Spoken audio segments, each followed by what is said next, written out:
think you gotta be bit. It's a whole saliva thing. I could shoot you if you want to be safe. This was directed by Jeff Leroy,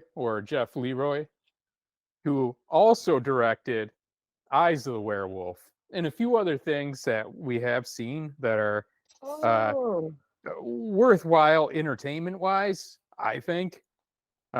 Certainly perfect classic movie night caliber stuff. Low budget, doesn't give a shit, but keeps it entertaining throughout. An abundance of special effects, all of them bad. Scenarios that you don't think usually would meld together very well, all put into one movie. With this one having the weird quality of the story actually being something you can follow and being discernible, and there actually being a plot tying some of these things together, which not always a given on movie night. But this one, as basic as the story was, it actually was a story with a beginning, middle, and the end. And at the beginning, in fact, our protagonist, this lady, is out camping with her boyfriend, Jack, who seems to be named Jack only in reference to the character of American Werewolf in London, who is the protagonist in American Werewolf in London. And the Jack in this movie is very clearly modeled off of Jack's friend in American Werewolf in London. The one who gets killed becomes this kind of ghastly zombie apparition who talks to him every so often about how he's going to become a werewolf. Same character, the same injuries, same delivery in his lines.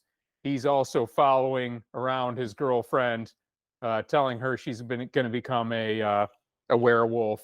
Sometimes I think even using the same words that were used in American Werewolf in London.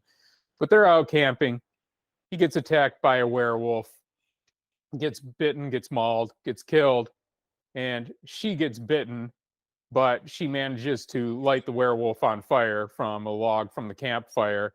And this works, despite the rest of the movie going on about silver bullets and shit like that. Lighting a werewolf on fire apparently works, and this werewolf falls down a hill and apparently dies. I don't know if they recovered the body or not, now that I think about it.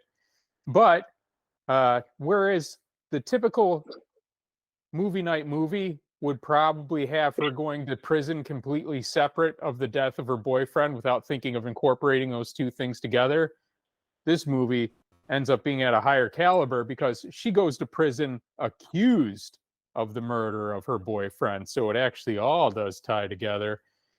But yeah, I mean, see, that's expert level script writing insofar as that's an artist movie night goes. Yeah. So she ends up in a Mexican women's prison. And up till this point, we've just been straight werewolf movie.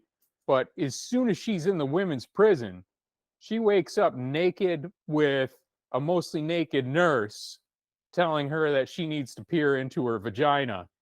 Let's all go to the lobby to get ourselves a treat.